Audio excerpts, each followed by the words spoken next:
the patient. So what bed do we use, which is pretty basic how we do that, because that's the most important thing. We got to get the patient in the room. And with the majority of craniotomies, we're going to use a pinned headrest. If it's burr holes, it's not a craniotomy. It's drilling holes in the head, and typically I'll use usually a horseshoe headrest. Occasionally, if somebody's great big, we'll use just a donut. But the majority of cranial cases will use a pinned headrest. It's got to be ready to go, and it's just a standard OR table. Spines are different. If it's an anterior neck, typically I use a regular OR table and we stick them on a donut. If it's a posterior procedure, we're going to use a Jackson table with pinned headrest. Really not a lot of complexity to it, but it's crazy to me that we've done a million of them and we still struggle with it. So I don't mind a phone call, somebody saying, hey, this is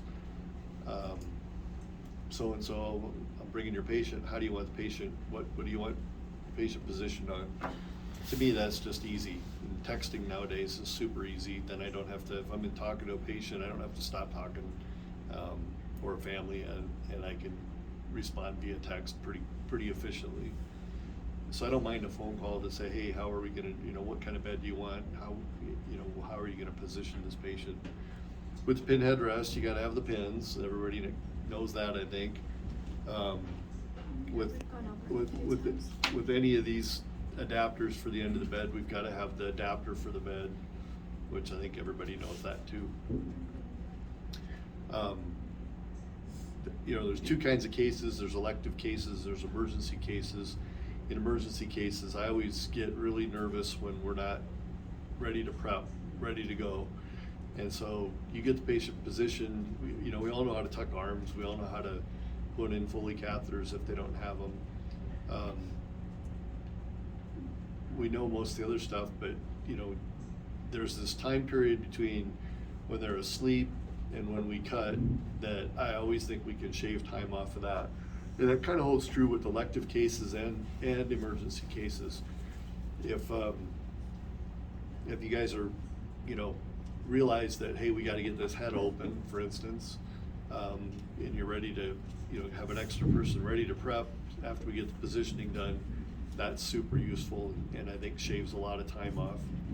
And you say how much time, believe it or not, it's 15 to 30 minutes can be saved if we really go from positioning to prepped as fast as we possibly can. In emergency cases, obviously everything's tense, and so going through the motions on a case like that and practicing those kind of cases would be something for you to do with the groups that would be more useful than anything else. And I'm happy to go into a room and make one of you guys a patient and do that. Do craniotomy on one of us? Why the hell did you look at me? Well, I was thinking lobotomy, and I looked right at Danielle. I just said, I'll volunteer. Well, Jess, you're in second place. You've already had one. You can't take what you have left, Jess. But if I think about my anxiety level, it's always related to how long does it take us to get a patient out of the room, get a patient in the room, and get them ready to go. And that's my, because those are turnovers in my mind, and the faster we do that.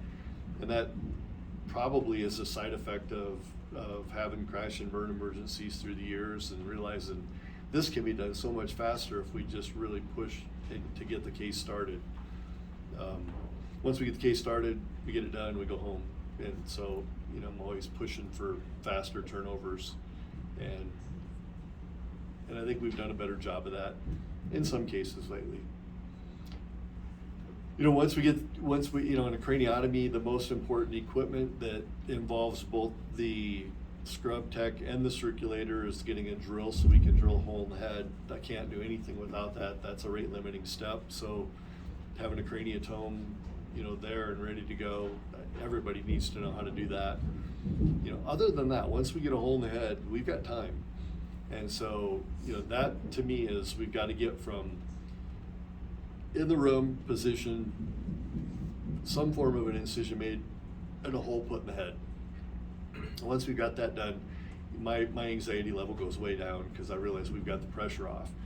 And I don't think you guys sometimes see it the same way. You've got all these things you got to get ready to go, and you got to realize that those are what is going to potentially save somebody's life. The sooner we get the pressure out of the head, the better. I don't know what else to say. It's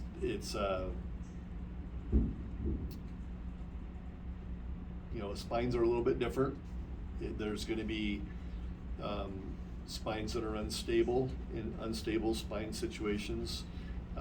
I tend to be there and help position. If they're stable spines, I tend to think you guys can handle that. And I'm usually working on paperwork and all the other crap that we got to do when we're not in surgery. And so, but in unstable spines, there's going to be all sorts of weird bed connectors, and if I could just have somebody listen and grab that stuff, then and you guys do a good job of that. I mean, there's no question. If this were a bitch session, I would tell you the only thing I bitch about ever is turnovers, getting patients in the room once they're asleep, getting them positioned as soon as possible. And you know, doing this for 30 years, it's crazy to me how differently people can tuck arms and how long it can take for some, and how others are so fast at it. And to me, it's just, that's such an easy thing to do. Let's just get that part done as quick as we can and move on. And that, believe it or not, speeds up so much stuff. Speeds up getting the case started. You know, at first it's silly things like tucking arms and positioning, or getting the right bed parts there so we can get the head clamped in and positioned. Then it becomes the prep, you know, getting the prep done as soon as possible. And I think we're doing a better job of that stuff. As you guys know, I try to do things very similarly each time. I've been accused of only doing 3 operations by my former partner, and I'm happy to say that I don't do just 3 operations, but the operations we do them consistently and we do them well. Because I think it's better to do stuff that everyone's familiar with, and we'll all do a better job of it. As you guys know, you can almost read my mind when we're in surgery as far as what instruments I'm gonna want next. And as far as specialty instruments go, questions come up recently, I think in an email Jen wrote to my scheduler, I don't use a lot of specialty instruments on purpose. The only thing we do now that's different is we will use the robot in cases where we're trying to put screws in bones that are really small. And you know, we obviously we let you know that we're gonna be using the robot when we're gonna use the robot. Now there's a whole bunch of specialty instruments with the robot that I don't even know exist, that I'm learning about as we go. Some of the specialty instruments I don't like, so I don't particularly want to use them, and some of them I'm just not sure yet. And so we're gonna kind of learn together on that stuff, what we need and don't need.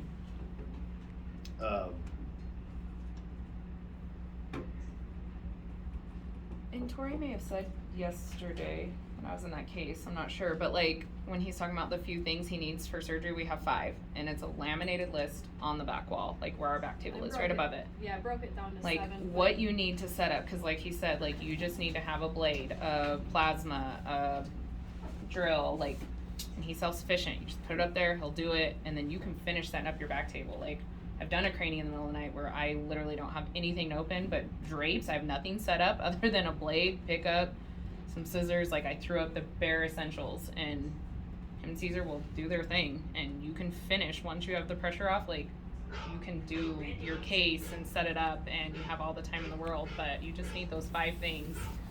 And like I said, she made a list and laminated it and put it up on the wall, so you just put that up on a Mayo stand, like. And that's really a key point, because so many times if you're unfamiliar with neuro, you want to get every single step of the procedure set up before we can move on. And you know, our exposures take an hour, you know, especially in the lumbar spine. The neck's a little bit different, it's 15 minutes, but to to realize you've got lots of time as I'm doing the exposure to do those other things. And I'm gonna be super tense if we're not getting started. But once we're started, I tend to relax because we've got things going, and I'm gonna wait for you if you don't have, the distraction pins ready to go in the neck. Those little steps, and I think as you guys have done a lot of cases, you realize you get a feel for those times. Jess, you don't have the feel for those times. So if you're doing a craniotomy, you'll eventually figure it out. But we need rainy clips, we need a knife, we need a drill, and we need, other than that, you've got lots of time to get your 401 Neuro tack-ups and everything else ready to roll. And there's those essential things that we need, and making a list is a great idea. And put it right behind the back table, so it's easy to just look up and down at in the emergency situation. And I mean, it's literally like a open belly, even like you need a blade, you need a bovie, just your basic necessities so they can get going, and then you have the rest of the case to. And nothing happens fast after that. Everything is, you've got lots of minutes to help, and I really make an effort. If I realize I'm working with someone that's not familiar with what I do, I make an effort to tell you 2 steps ahead what I'm doing or what I'm gonna need next. So, I'll coach you. I'm not going to just expect, if you've never been in the room with me, for you to read my mind. That's ridiculous. Some surgeons do that, and I don't think that's an effective way to communicate. And I also realize that sometimes if you've done a couple cases and it's been a while, I'll do that too. I've done that with you several times, said, hey, make sure you got this ready to go. And, I'm trying to help you learn and trying to spark memories. I do get frustrated when it's the 10th time we've done something and I have to remind you. But yeah, I think that's just human nature, I would expect. The ideal case for me is a case where, we talk about my girls and the fact that we had to go home this morning because, those socks she was wearing weren't right, so I was late. I'd rather talk about that during the surgery as opposed to have to ask you for every instrument. And that's why I do things consistently. It's just, you kind of know what I'm gonna do next. And it's a way for me to keep you engaged in what I'm doing by doing it the same way each time.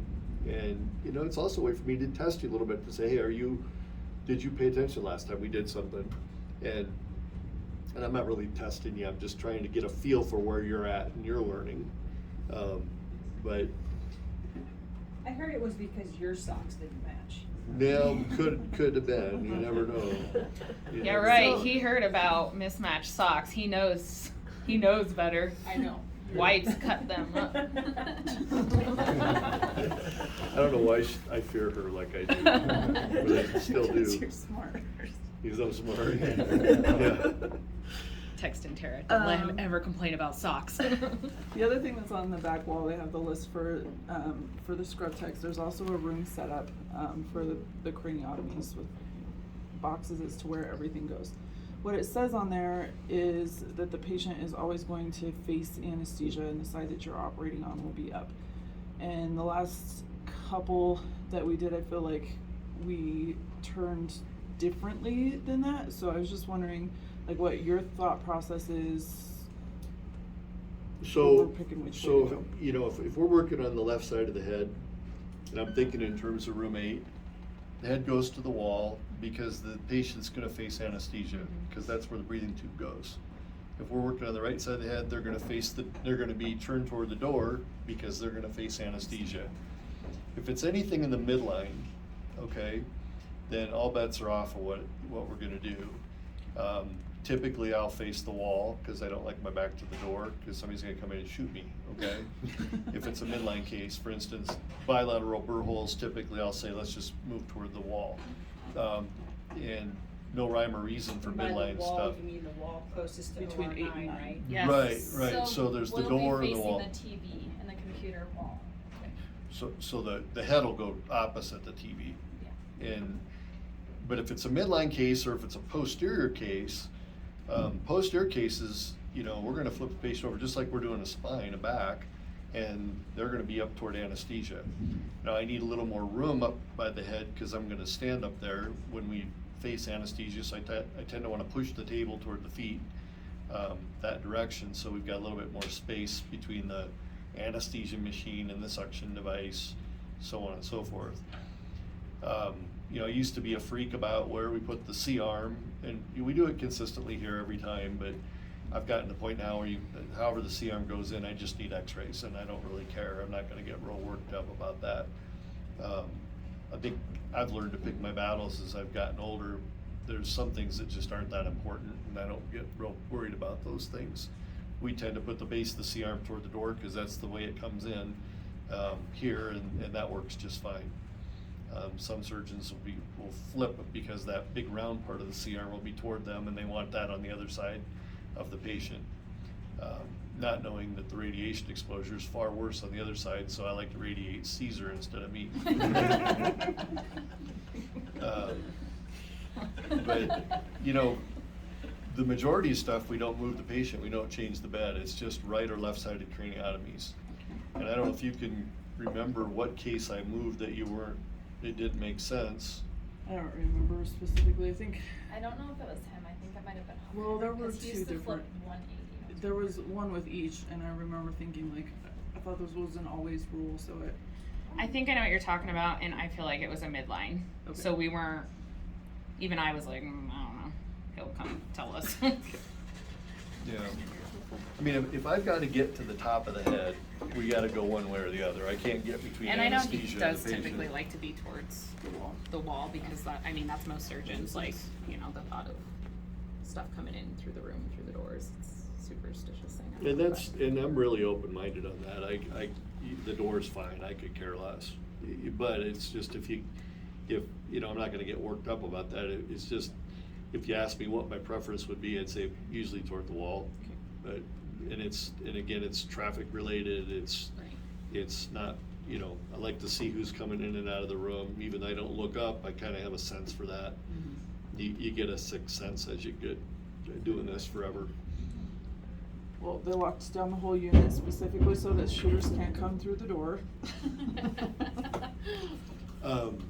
You know, the biggest pet peeve that I have that's supposed to stop the drill bit at a depth of 12 millimeters, somebody handed me a drill guide with a drill bit that stopped at 3 inches. So I could have drilled through not just through the spine and the spinal cord, but through the back of the bed. And thank God I didn't do that. But the point is that those are the kind of things that potentially can happen when you don't have people familiar with these complex cases. And so, you know, if someone asked my opinion, I would say that's not necessarily a good idea. Well, I don't want you to think it's like 17 people coming together. No, I don't think it is either. No, it's literally, so there's 4 of us on the neuro team. There's gonna be 2 left on the ortho team, which, Wendy, I don't know how long have you been scrubbing? 4 years. I don't know how much neuro you've done in all those 40 years, but I know you've done I it. did neuro a long time ago when there were 5 instruments, not. And then Chris Barnes. Give them the stuff, just do it, Yeah. done. Go. And then Chris Barnes is the other tech who used to do spine all day long. Yeah, I've used the. So I don't want to give you anxiety because it's not a bunch of people. Like I mean, and this is just talk. But you know, you've scrubbed before, you can scrub for me anytime. You can come in cold, and you know what? You know why? Because I totally agree with what you're saying about if you're not watching the operation, yeah, you're not. and believe it or not, that's why you could scrub for me without having even done the case, because you're gonna pay attention and you're gonna listen, because you need to know what's going on next, because that's what you crave. And that to instill that in a tech is so hard, but with experience it happens naturally. You get to the point where you realize I've got to pay attention, or it's going to be These frustrating. instruments aren't moving. Yep. They'll be there tomorrow. Exactly. Well, I just want to let Exactly. you know that so you don't go home and start drinking at 10 a.m. Like, it's literally Wendy, No. who's been doing it for 40 years, and then Chris Barnes, who scrubbed spine for, I don't even know, I don't want to date him, but lots of years. So, I mean, we're getting down to the wire where No, there's and- going to be 2 people on the ortho team. And I think anybody could circulate in a room. I don't think there's you know, as long as someone knows where we've moved that part this week, you know, as long as we leave stuff in the same place so that it's consistent, and we know where we're gonna put it. And then, you know, if someone asks my opinion, I would say that's not necessarily a good idea. You know, you get to the point where you realize I've gotta pay attention, and you're gonna listen, because you need to know what's going on next, because that's what you crave. And You know, when I'm talking about the laminectomy spreader, you know, that we very rarely pull out, but we need it once in a great while. You know, or the laminar spreader, you know, as long as somebody knows where to get the majority of stuff, anybody can circulate, but it's the scrub part that gives me anxiety, because the scrub is obviously somebody that's got to know, you know, how we like our suture loaded, how we, you know, what suture we use. And you know, I got a kick. Who asked me? She's not here. Who's Kylie? Kylie says to me, "Do you want that 6-0 pro or that 5-0 proline on a, you know?" And she said some needle, and I go, I don't know. I haven't asked for a specific needle in so long, because I've got just a certain number of needles I one. use that I don't even remember what they are. And so if I had a scrub tech in the room, and this has happened, believe it or not, so many times where, so what needle do you want? Check my card, I don't know. Because I don't know, I don't remember. She just came from the vascular team. Well, no, I get it. And they It's probably easier. use several different needles Right. there. I just never change that up because I don't have to. It's easier when we're in OR8 because the options in the cupboard are limited to what you use. So Right. that Yeah, makes it well, nice. it's a BV1, everybody. Right. Right. Nice.